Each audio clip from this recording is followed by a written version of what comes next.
Bismillahirrahmanirrahim. Assalamualaikum warahmatullahi wabarakatuh. Innal hamdalillah nahmaduhu wa nasta'inuhu wa nastahdihi wa nastaghfiruh wa na'udzu billahi min shururi anfusina wa sayyiati a'malina. May yahdihillahu fala mudilla lahu wa may yudlilhu fala hadiya lahu. Asyhadu an la ilaha illallah wahdahu la syarika lahu wa asyhadu anna Muhammadan abduhu wa rasuluh. Allahumma salli wa sallim wa barik ala sayyidina Muhammad wa ala alihi wa ashabihi ajma'in. Qala rabbi syrah li sadri wa yassir li amri wahlul 'uqdatam min lisani yafqahu qawli. Allahumma 'allimna ma yanfa'una wa dhakkirna minhu ma nusina.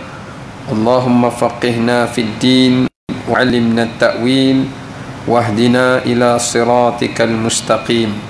Amma ba'd. Alhamdulillah, kita rafakkan kesyukuran kepada Allah Subhanahu wa taala dengan setinggi-tingginya. Pada hari Jumaat yang mulia ini kita diberikan oleh Allah peluang dan kesempatan untuk dapat sama-sama kita menghadirkan diri kita lebih awal ke dalam surau pada Jumaat ini.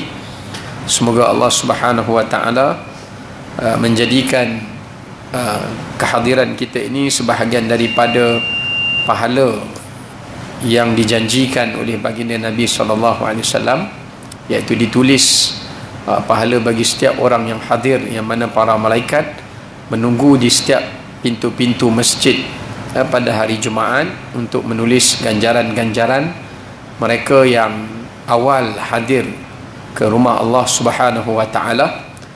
Dan alhamdulillah minggu ni kita dapat capai target supaya kita tak masuk golongan yang pada hari Jumaat hanya dapat telur ayam sahaja, atau yang lebih parah lagi ayam pun tak dapat, apatah lagi telurnya. Ya, tapi alhamdulillah kalau kita dapat sampai lebih awal, maka kita diberikan ganjaran pahala seperti mengorbankan budenah, mengorbankan seekor unta. Pahalanya begitu besar insya-Allah. Baik, tuan-tuan hadirin muslimin yang dikasihi dan dirahmati oleh Allah, saya diminta untuk kita berkongsi pembelajaran dan pengajian berkenaan dengan sirah an-nabawiyah. Bila kita sebut tentang sirah, sebelum kita nak pergi kepada pembelajaran kita mengenai sirah kehidupan baginda Nabi SAW, terlebih dahulu perlu untuk kita mengetahui apakah bedanya di antara sirah dan sejarah dan kisah. Sebab kadang-kadang kita tengok istilah-istilah ini diguna pakai pada tempat-tempat yang berbeza-beza. Misalnya contoh, kita tengok dalam Quran adanya disebutkan kisah para nabi alaihi wassalam. Umpama surah Yusuf alaihi salam, Allah Ta'ala ada menyebutkan nahnu naqussu alaika ahsanal qasas, sesungguhnya kami akan ceritakan kepada kamu wahai Rasulullah, kata Allah, sebaik-baik kisah di dalam Quran adalah kisah Nabi Yusuf alaihi salam. Jadi bila kita tengok dalam Quran, Allah menamakan kehidupan para nabi yang terdahulu dengan panggilan kehidupan mereka itu, latar kehidupan mereka itu adalah dengan sebutan kisah. Tapi yang peliknya, apabila membicarakan tentang kehidupan Nabi Muhammad sallallahu alaihi wasallam, para ulama tidak menamakan perjalanan hidup Nabi itu sebagai satu kisah, tetapi menamakan ia sebagai satu sirah. Jadi dari sudut terminologi itu pasti ada perbezaan kenapa tak disebutkan nama kisah tapi diberikan nama sirah. Begitu juga kalau kita tengok ada juga istilah yang digunakan pakai seperti riwayat dan juga sejarah. Ya, ini 4 perkataan yang para ulama kata penggunaannya berbeza-beza. Yang pertama, kita pergi kepada tarikh ataupun sejarah. Sejarah ini dia lebih bersifat umum dan dia lebih berkait dengan perkara-perkara kehidupan yang silam, tetapi bukan semata-mata untuk mengetahui pengajaran daripadanya, tapi sekadar untuk merekodkan apa yang telah terjadi terhadap sesuatu yang telah berlaku. Sama ada apa yang telah terjadi itu berkait kebaikannya dengan pengajarannya dari sudut agama, ataupun dari sudut ukhrawi, ataupun hanya pengajarannya dari sudut duniawi. Jadi tarikh atau sejarah ni dia lebih bersifat umum lah. Dia lebih bersifat umum dan lebih bersifat luas. Macam kita belajar sejarah tanah Melayu lah, sejarah itu dan sejarah ini, dia bukan nak membahaskan tentang kehidupan individu semata-mata, tetapi dia lebih bersifat luas untuk membicarakan tentang semua asal-usul sesuatu benda itu, sama ada individu ataupun merangkumi yang lebih luas daripada itu, tamadun, kerajaan dan sebagainya. Adapun disebut riwayat, riwayat ini adalah cebisan-cebisan kisah-kisah yang terputus-putus, yang tak lengkap dia punya perjalanan penceritaan dia, itu disebut riwayat. Contoh macam kisah, dia tak sebut kisah Nabi Khidir, tapi disebut riwayat Nabi Khidir. Sebab perjalanan hidup Nabi Khidir itu tak jelas, tak diceritakan daripada awal dan tak diceritakan dengan secara menyeluruh. Begitu juga kita tak sebut kisah Nabi Ilyas atau Nabi Ilyasa, tapi kita sebut riwayat Nabi Ilyas dan Nabi Ilyasa. Disebabkan riwayat tentang kehidupan Nabi itu tidak diceritakan dengan jelas di dalam Al-Quran, melainkan hanya disebutkan nama sahaja. Perjalanannya itu hanya dikutip melalui cebisan kisah-kisah yang terputus-putus, maka itu dipanggil riwayat. Yang ketiga disebut sebagai kisah. Kisah ni dia lebih lengkap. Dia lebih lengkap, walaupun lengkap pun tak selengkap sirah. Itu beza dia. Contoh, kalau kita pernah dengar kisah Nabi Adam, kita tak panggil riwayat Nabi Adam, kita tak panggil sejarah Nabi Adam, tapi kita panggil kisah Nabi Adam. Kerana diceritakan tentang baginda Nabi Adam ketika dalam syurga, bagaimana dikeluarkan, bagaimana ketika baginda diturunkan, apa yang berlaku antara baginda dengan anak-anaknya, tapi dia stop sampai situ. Dia tidak bersifat tersusun dan begitu kita sebut sebagai lengkap daripada awal sampai kepada pengakhiran. Tidak diceritakan lepas daripada cerita Qabil Habil, apa kehidupan Nabi Adam, apa Nabi Adam buat. Kalau ada pun dia hanya dalam bentuk riwayat, tapi bukan dalam bentuk sirah. Baik, itu bezanya antara kisah dan sirah. Tapi kalau sirah, tuan-tuan, maknanya perjalanan. Daripada perkataan sara yasiru as-siyar. Sirah maknanya perjalanan, iaitu perjalanan kehidupan yang merangkumi segala aspek perspektif keperluan hidup. Sama ada dari sudut ekonomi, sama ada dari sudut muamalat, sama ada dari sudut ibadat, maka dia merangkum semua.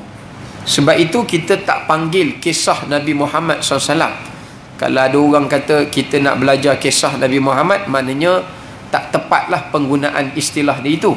Tetapi kita menyebut sirah Nabi Muhammad SAW kerana kehidupan baginda Nabi Muhammad SAW itu, jalan penceritaannya telah dipelihara dan telah dinukilkan daripada awal ketika baginda dilahirkan sehinggalah baginda Nabi SAW itu wafat.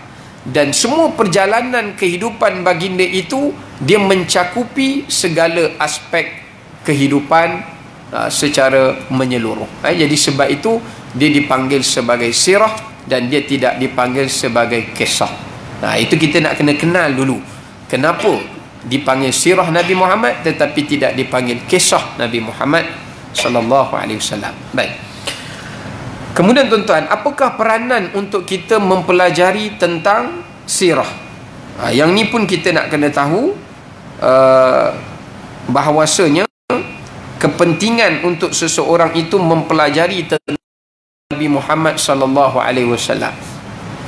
Sebab tuan-tuan, saya tengok kata Syekh Abu Hasan Ali An-Nadwi, seorang tokoh ulama di India dahulu rahimahullah, beliau menyatakan kalau kita nak mengetahui sejauh mana kehidupan Rasulullah SAW dengan kehidupan umat Islam pada hari ini, maka kita lihat sejauh mana mereka itu menghadami ataupun mengetahui keseluruhan kehidupan sirah perjalanan Nabi Muhammad sallallahu alaihi wasallam. Maknanya kalau kita duk cerita tiap-tiap kali Maulidur Rasul, kita lah orang duduk paling depan sekali, yang pegang spanduk, yang selawat paling kuat, kita lah yang duk post dekat Facebook ke, dekat mana-mana ke, kita I love Prophet Muhammad sallallahu alaihi wasallam, siap tampal dekat belakang kereta punya stiker. Tapi bila cerita tentang perjalanan hidup baginda Nabi SAW, zero pengetahuan kita. Maknanya itu adalah merupakan satu pendustaan, satu retorik yang tidak dibenarkan tentang pengetahuan kita dengan kehidupan kita sendiri secara praktikalnya. Ini menunjukkan bahawasanya kehidupan Nabi itu bukan hanya satu slogan yang perlu kita hanya mengucapkan dalam bentuk selawat atau hanya menyebutkan nama baginda Nabi Muhammad. Sebaliknya, kita perlu membenarkan ucapan itu dengan kita mempelajari dan kita menyelusuri perjalanan kehidupan baginda Nabi Muhammad SAW daripada awal baginda dilahirkan sehinggalah kepada pengakhiran hayat Rasulullah sallallahu alaihi wasallam. Kalau dah sampai kepada peringkat begitu, barulah boleh dikatakan kita sebenarnya termasuk di kalangan umat Nabi Muhammad sallallahu alaihi wasallam yang benar-benar mencintai baginda. Kerana apa? Sebab dalam ayat Al-Quran surah Al-Imran, banyak orang ambil ayat ni buat ayat pengasih, tuan-tuan. Tapi dia pakai ayat ni dengan Nabi pun dia tak berapa kasih sangat. Dia nak kasihkan orang dengan dia, tapi dia dengan Rasulullah pun tak ada sifat kasih itu. Yang mana selalu orang baca, qul in kuntum tuhibbunallah fattabi'uni yuhibbukumullah wa yaghfir lakum dhunubakum wallahu ghafurur rahim.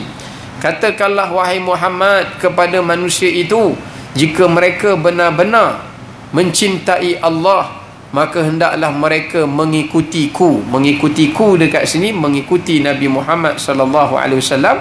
Nescaya Allah Taala akan mencintainya dan Rasulullah SAW juga akan mencintainya.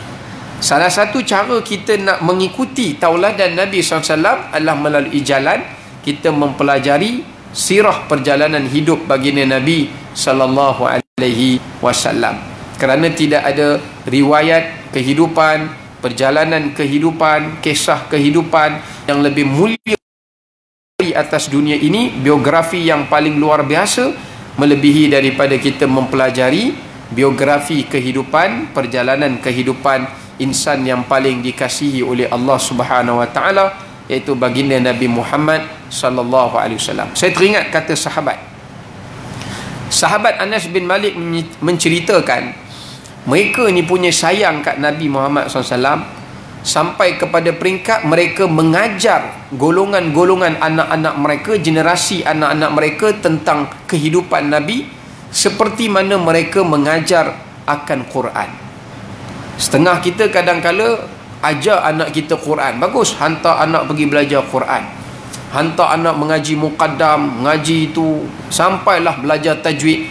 Tapi saya belum pernah tengok ada mak ayah hantar anak dia masa kecil untuk belajar sirah Nabi Muhammad SAW. Padahal sahabat didik anak-anak mereka, Quran dengan hidup Nabi itu tak dipisahkan, tak diasingkan. Sebab apa tuan-tuan? Sebab kita bila baca Quran, Quran tu turun kepada Nabi Muhammad SAW. Kalau kita nak faham Quran tu, konteks Quran tu, bila waktu kejadian, masa bila ayat ni diturunkan, dia tak boleh lari daripada kita kena belajar sirah. Makna kata kalau sekadar kita baca Quran, bacalah sampai khatam, tapi kita tak tahu perjalanan ayat-ayat itu, maksud di ayat itu, maknanya kita tak tahu sebabun nuzul, sebab turun ayat itu. Dalam erti kata yang lain, kita belum lagi mentadabur Al-Quran, sekadar kita peringkat membacanya sahaja. Sedangkan Allah menempelak orang yang baca Quran tapi tak tadabur. Yang tak baca lagi teruklah. Allah kata, afala yatadabbaruna al-Quran am ala qulubin aqfaluha. Kenapa manusia yang baca Quran tu dia tak tadabbur Quran? Apakah kerana hatinya telah dikunci? Itu orang baca pun Allah kritik. Belum lagi orang yang tak baca. Nak memberitahu kepada kita tuan-tuan bahawasanya salah satu untuk kita mengetahui Quran yang bergerak yang disebut oleh Sayyidatina Aisyah, macam mana kehidupan Nabi itu, bila ditanya oleh para sahabiat yang lain, maka Sayyidatina Aisyah Ummul Mukminin menyatakan kana khuluquhu al-Quran, akhlak Nabi itu Quran. Jadi kita pun tak faham apa makna akhlak Nabi itu Quran. Kita duk baca tu, apakah kita sedang belajar tentang akhlak Nabi? Kita tak akan tahu Quran tu akhlak Nabi sampai kita belajar sirah Nabi, baru kita boleh faham, oh ini maksudnya akhlak Nabi, iaitu Quran. Bila ayat tu cerita tentang kisah munafik, ayat tu bukan nak cerita perangai, ciri-ciri karakter orang munafik saja, tapi ayat tu nak cerita akhlak Nabi ketika berhadapan dengan orang munafik. Jadi bila kita faham dan kita sinkronisekan, kita hubungkan di antara dua perkara ini, antara Quran dan sirah, maka kita akan mendapat satu kefahaman yang merangsangkan kepada kelazatan ketika kita membaca Al-Quran itu. Ini sangat penting tuan-tuan, yang disebutkan oleh para ulama, kepentingan untuk kita mempelajari sirah. Yang kedua, para ulama mengatakan pentingnya kita mempelajari sirah ini adalah al-iqtida wa ta'assi. Selain daripada nak bagi faham Quran, kerana Quran tu mukjizat Nabi dan akhlak Nabi, yang keduanya untuk kita meneladani kehidupan Nabi SAW. Maknanya bila kita belajar tentang sirah kehidupan Nabi, secara tak langsung nak suruh kita menjadikan Rasulullah itu sebagai ikutan, menjadikan Rasulullah itu sebagai qudwah, menjadikan Rasulullah itu sebagai qudwah, yakni ikutan kita dalam setiap aspek kehidupan kita, yang mana kita nak tengok macam mana cara Nabi bermasyarakat, macam mana Nabi bersosial, macam mana Nabi berinteraksi dengan keluarga. Semua benda ni dicerita dalam sirah. Macam mana Nabi berpolitik, macam mana Nabi menangani masalah-masalah di kalangan masyarakat ataupun ahli keluarga. Jadi semua ni kita akan dapat dapatan-dapatannya daripada sirah Nabi SAW. Sebab tu tuan-tuan lihat macam mana Allah Ta'ala pelihara kehidupan Rasulullah SAW ni, sampai saya tak pernah tengok ada satu insan yang orang terlalu sayang kat dia, sampai orang boleh cerita tentang peribadi hal orang yang disayangi itu dengan sebegitu detail.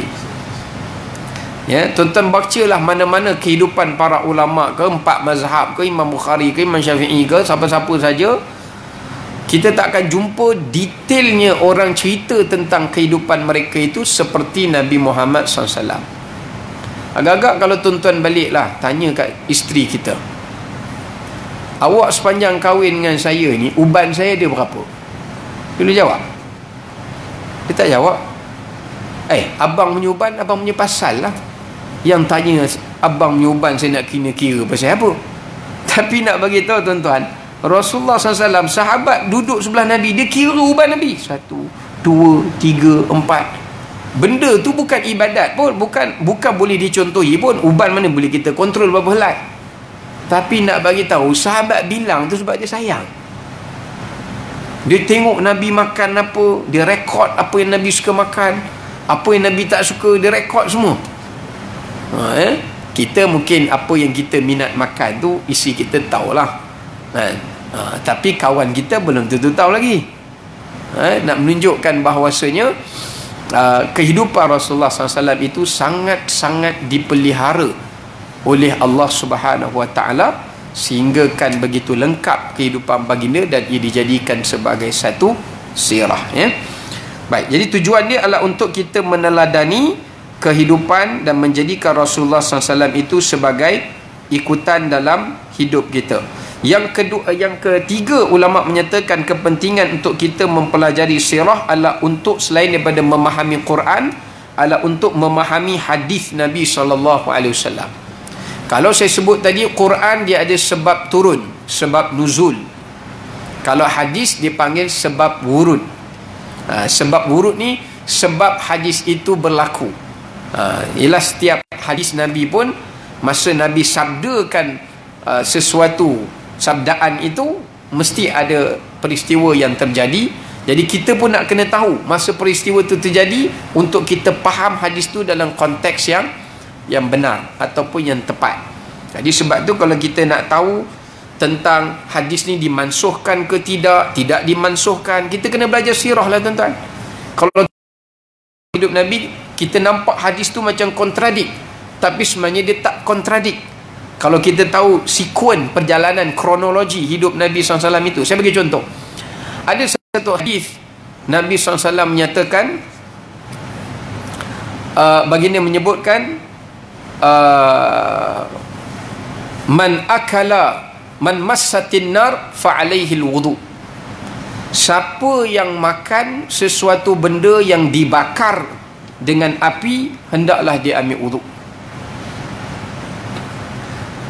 Jadi ulama bincang, kita belajar dulu tak ada pula benda batal wudu ni, benda yang disentuh oleh api. Dan bila Nabi makan benda panggang-panggang BBQ ni, Nabi akan ambil wudu. Tapi ada pula hadis yang lain yang pernah Nabi makan benda panggang bakar, Nabi tak ambil wudu. Dah, kalau orang jenis tak belajar sirah, dia kata, tengok Nabi SAW sendiri buat benda pun kontradik. Ini jenis orang yang tolak hadis lah. Macam mana kita nak buat? Kejap dia kata boleh, kejap dia kata tak boleh. Mana satu ni? Bukan soal boleh tak boleh, soal awak belajar sirah. Jadi kita nak tahu hukum ni, memansuhkan hukum ni, kita kena belajarlah perjalanan hidup itu. Pada peringkat awal, makan benda-benda yang dibakar langsung dengan api, wuduk batal. Contoh kalau tuan-tuan tadi beli ayam panggang, kena ambil wuduk balik lah kalau sebelum tu dah ada wuduk, ya. Ataupun apa-apa yang grill lah, sate ke apa benda kan. Tapi hadis tu sudah dimansuhkan dengan hadis yang lain, yang mana Nabi tidak mengulangi wuduk ketika mana baginda makan daripada benda yang disentuh oleh api. Di sini itu kepentingan untuk kita belajar sirah, supaya kita boleh faham maksud hadis itu dengan betul dan kita tidak terkeliru. Ya, kita tidak terkeliru. Banyak lagi contoh-contoh yang boleh kita ambil berkenaan dengan memahami konteks hadis Nabi SAW. Baik, kemudian tuan-tuan rahmati Allah, selain daripada itu, tujuan mempelajari sirah adalah untuk mengambil pengajaran, ad-durus wal ibar. Kita nak ambil beberapa pengajaran daripada apa yang berlaku, dan pengajaran itu dijadikan sebagai peringatan kepada kita, ikutan kita dalam kita menghadapi kehidupan seharian kita untuk kita jalani. Itu juga salah satu daripada tujuan untuk kita mempelajari sirah baginda Nabi SAW. Dan yang seterusnya, kenapa kita perlu mempelajari sirah tuan-tuan? Untuk memelihara kehidupan Nabi daripada sebarang kepalsuan yang ditokok tambah ataupun yang cuba untuk diburuk-burukkan. Sebab itu penting untuk kita belajar sirah. Contohnya, bila orang tohmah, orang datangkan syubhat, kenapa Rasulullah berkahwin dengan Sayyidatina Aisyah sedangkan umurnya masih kecil. Kalau kita tak belajar sirah, kita tak tahu apa perjalanan dan apa sebab Allah memerintahkan atau baginda Nabi SAW mengahwini Sayyidatina Aisyah. Kalau sekadar kita baca teks hadis, itu belum mencukupi. Tapi bila kita kaji dan kita hubungkan antara hadis itu dengan sirah Nabi SAW, jadi kita boleh tahu kenapa baginda mengahwininya, masa bila baginda mengahwininya. Dan di situ kita boleh mengetahui, bila kita belajar tentang sirah, kita boleh tahu, oh rupanya masyarakat Arab ni kahwin dengan orang yang berumur bawah daripada usia beberapa tahun ini, dia bukan satu keaiban. Dia bukan satu keaiban. Culture-nya. Maknanya, kalau Nabi mengahwini Sayyidatina Aisyah, takkan Pak Arab yang duduk kat Mekah tak tahu. Kerana Nabi mengahwini sebelum Nabi hijrah ke Madinah. Maknanya, dan benda itu tidak dibantah kerana masyarakat Arab pun mengamalkan benda yang sama. Cuma tak diriwayatkan apa yang mereka buat. Mereka bukan Nabi, buat apa nak riwayat? Bukan nak jadi hukum. Tapi apa sebab puncanya itu pun kita boleh tahu. Jadi sebab tu bila kita hubungkan antara pembelajaran hadis dengan sirah itu, maka kita akan mendapat jawapan untuk menolak syubhat-syubhat, kekeliruan-kekeliruan apabila cuba ada orang untuk merosakkan perjalanan hidup Nabi SAW. Jadi kita perlu untuk mempelajari sirah itu, supaya kalau ada kemudian harinya orang menokok tambah kehidupan Nabi dan sebagainya, kita boleh bezakan mana yang diada-adakan, mana yang hak, mana yang tidak hak. Itu penting. Tapi kalau sekarang ni pengajian sirah itu tidak ditekankan, kita khawatir nanti bila datang satu zaman orang tokok tambah maklumat dalam tu, orang Islam tak boleh lagi nak membezakan. Sebab itu para ulama, mereka banyak menulis tentang kehidupan sirah Nabi walaupun tulis benda yang sama. Ulama dulu pernah tulis, yang kemudian ni pun duk repeat tulis lagi. Kalau kita fikir buat apa nak tulis lagi, benda yang sama dah ada yang dulu sudahlah. Kan? Kita belajar je lah. Tak, mereka masih menulis. Kerana apa? Mereka nak menjaga keabsahan, keaslian kehidupan Rasulullah SAW itu, supaya dia disampaikan dalam bentuk yang berbeza-beza, dan ia memberikan kefahaman yang lebih memudahkan kepada umat Islam untuk memahami kehidupan perjalanan Nabi SAW. Baik, kemudian seterusnya, tujuan mempelajari sirah ini adalah untuk kita mengetahui kemu'jizatan Nabi SAW. Kalau kita belajar melalui hadis pun, barangkali kita tahu jugalah apa itu mukjizat, apa itu bukan mukjizat. Tetapi sebenarnya kalau kita mempelajari sirah Nabi SAW, maka itu lebih mudah untuk kita mengetahui lebih banyak mukjizat-mukjizat Nabi SAW dalam kehidupan baginda dengan secara yang lebih jelas dan secara lebih teliti. Selain daripada untuk kita bukan nak mengetahui mukjizat sahaja, tapi kita nak mengetahui tentang hukum hakam yang berkaitan dengan kehidupan Nabi menyeluruh. Selain daripada nak mengetahui tentang sirah, nak mengetahui tentang mukjizat, sebab ada juga di dalam hadis tak diceritakan tentang irhas, tetapi diceritakan tentang mukjizat. Maknanya apa yang berlaku kepada Nabi SAW sebelum baginda diangkat menjadi Nabi, sebelum baginda diutuskan menjadi Nabi, itu diceritakan di dalam sirah. Maknanya sebelum Rasulullah umur 40 tahun, apa yang Nabi buat, apa kejadian-kejadian yang berlaku, yang dilalui oleh baginda, yang tidak dikategorikan ia sebagai mukjizat, tapi ulama mengkategorikan ia sebagai irhas, perkara-perkara ajaib yang menyerupai mukjizat yang diberikan oleh Allah kepada baginda sebelum baginda jadi Rasul. Jadi ni semua kita boleh tahu melalui pembelajaran sirah. Tapi apa yang Nabi sabdakan tuan-tuan dalam hadis, itu setelah Nabi diutus menjadi Rasul. Kerana benda tu semua wahyu. Sebelum Rasulullah SAW menjadi Nabi, itu belum jadi wahyu. Itu belum menjadi wahyu. Tetapi benda tu juga perlu untuk kita tahu. Seperti mana sebelum masa ketika Rasulullah SAW berkahwin dengan Sayyidatina Khadijah, usia Nabi 25 tahun. Khadijah mengikut riwayat yang masyhur lah, walaupun itu ada perbahasan, 40 tahun. Ada orang dia tak faham, dia kata sunnahnya korang kena kahwin umur 25, isteri korang 40. Ni tak mengaji. Kerana ketika baginda berkahwin itu, baginda belum diutus menjadi Rasul dengan Sayyidatina Khadijah. Jadi benda itu dia tak termasuk dalam perkara tasyri'i, benda yang disyariatkan. Kamu mesti, isteri pertama mesti janda, tak boleh anak dara. Masak tu kan. Kena pula janda anak ramai pula, garu kepala. Kerja baru dapat, kontrak pula belum permanent. Dah macam-macam fikir kan. Ini sekolah manalah, itulah mana. Jadi, tapi walau bagaimanapun ulama tetap menulis dan merekod hal itu. Kenapa?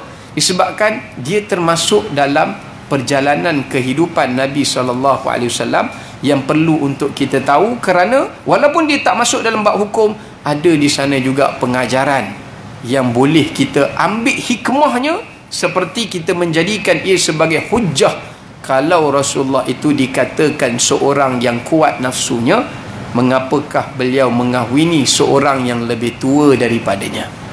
Hikmahnya itu masih wujud, walaupun tak semestinya dia bersabit dengan hukum hakam. Jadi benda ni bila kita belajar, kita akan memahami perkara itu dengan lebih mendalam. Baik, tuan-tuan dirahmati oleh Allah SWT, itu baru kita masuk bab muqaddimah lah. Nampak gayanya tak sempat lah kita masuk bab sirah ni dalam kuliah yang akan datang lah bangkalinya.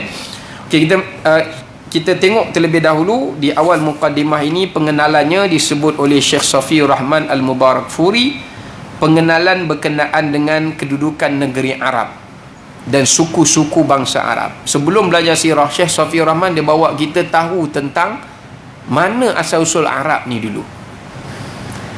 Kenapa tuan-tuan? Kat situ kita nak kena tahu kenapa Allah ini. Syekh Dr. Said Ramadan Al-Buti rahimahullah, beliau ada bahaskan, kita nak kena tahu juga sejarah Arab ni pasal apa? Pasal kita nak kena tahu kenapa Allah utus Nabi Muhammad di Mekah. Kenapa mesti Mekah? Kenapa tak di tempat lain? Kenapa di tanah Arab? Kenapa tak diutuskan Nabi Muhammad di bawah kerajaan Parsi, di bawah kerajaan Rom, atau kerajaan Hindi atau tamadun Cina? Pasal apa tak diutuskan? Ataupun kalau adalah Melayu time tu kan, daripada orang Melayu. Baru ni Selangor dah keluar dah satu Nabi. Ya, yang nak ceritakan kenapa tak di situ, kenapa dipilih Mekah. Yang tu pun kita kena tahu. Logistik tu pun penting juga tuan-tuan. Maknanya kita nak di situ walaupun belum sabit bab hukum, sebab Nabi diutuskan di situ, dipilih di situ pun, tapi perjalanan hidup Nabi sebelum 40 tahun tu Nabi membesar di situ. Kenapa di situ? Yang tu pun ada hikmahnya. Nak kata kita kalau nak berdakwah, logistik pun penting. Macam tuan-tuan nak buat bisnes, tempat memilih untuk melakukan bisnes pun salah satu benda yang membawa kepada kejayaan bisnes kita. Suatu Allah Ta'ala pilih Nabi Muhammad di tempat yang sesuai. Nak berhadapan dengan satu bangsa yang mana bangsa itu dikategorikan mereka pada ketika itu zaman gelap atau disebut sebagai jahiliyah. Maknanya orang yang hidup tak ada sistem lah tuan-tuan. Hidup pakai sistem sendiri. Negara memanglah kerajaan tu ada, negara itu ada, tetapi masalahnya sistem untuk menggerakkan kenegaraan dan kerajaan itu tak ada. Dia menghentam saja tuan-tuan. Apa yang rasa nak buat. Jadi bila Allah pilih Rasulullah SAW di situ, maka itu sebenarnya ada satu benda hikmah yang begitu besar yang kita perlu ketahui juga, untuk kita mempelajari sesuatu yang sangat-sangat penting. Okey, di awal di sini disebutkan oleh beliau mengatakan tentang tanah Arab ya. Dari segi bahasa, perkataan Arabun, Ain Raba itu memberi kepada maksud padang pasir. Rupanya orang Arab ni dipanggil Arab tu sebab apa tuan-tuan? Disebabkan mereka hidup di padang pasir. Memang mereka adalah generasi manusia yang banyak hidup di kawasan padang pasir, kawasan savana lah, maknanya kawasan di situ yang tidak ada air dan tumbuhan. Jadi daripada situlah dipanggilnya manusia itu dengan lafaz perkataan Arab, sempena dengan tempat yang mereka duduk itu. Kalau kita duduk di tempat yang berbukit, tak tahu pula panggil apa pula kan.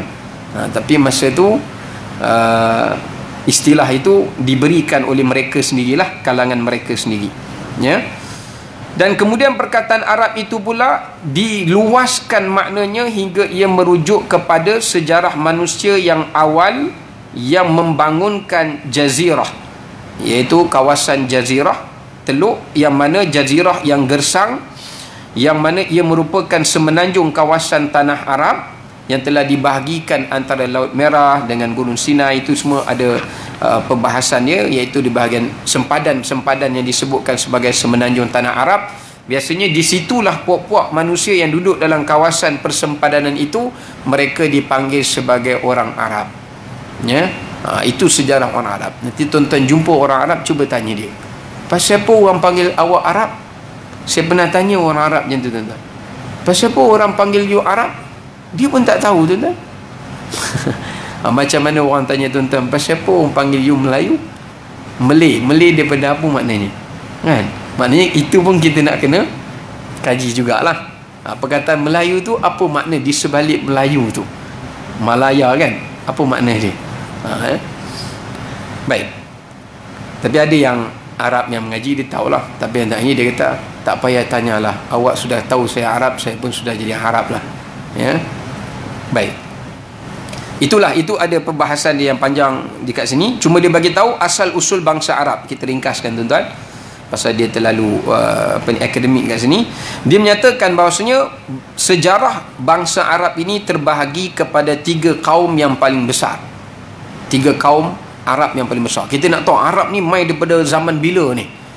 Jadi ada 3. Yang pertama dipanggil sebagai Arab Ba'idah.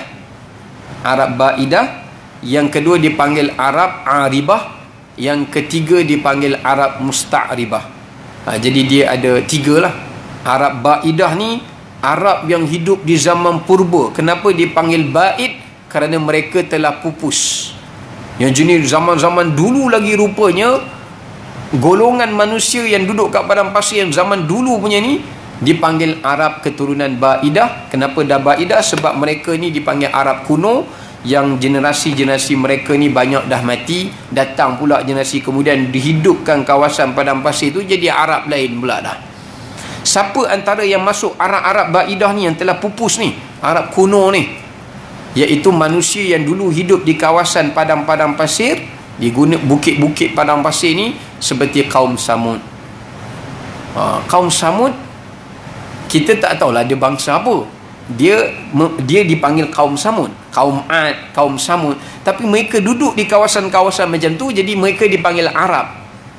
Ya, dipanggil Arab. Ya. Sebab mereka yang membangunkan tamadun di kawasan padang pasir dan gunung-gunung yang berpadang pasir lah. Sebab tu kalau tuan-tuan pergi dekat kaum Samud, dekat Madain Saleh tu, dekat kawasan Arab Saudi di sebelah utara tu, kita tuan-tuan tengok ada kesan-kesan ukiran mereka pada tanah-tanah. Kalau kita fikir balik, dekat kawasan padang pasir macam ni diorang boleh ukir macam ni, dia pakai alat apa barangkali? Ya, memang kawasan dia kawasan kosong lah, kawasan lapak. Ini menunjukkan kepada kita kemahiran mereka itu, kekuatan yang mereka ada itu cukup hebat dan cukup kuat. Jadi ini adalah kumpulan yang pertama. Dia termasuk kaum Ad, kaum Samud, kaum Judais, kaum Amlaq dan beberapa yang lainnya lah. Baik, wallahu ta'ala alam. Sebab saya dimaklumkan ada pengumuman sikit nak disampaikan sebelum masuk solat fardu Jumaat. Jadi kita beri laluan pada pengumuman lah. Kita tangguh sekadar itu. InsyaAllah kita akan sambung kuliah kita di masa yang akan datang. Assalamualaikum warahmatullahi wabarakatuh.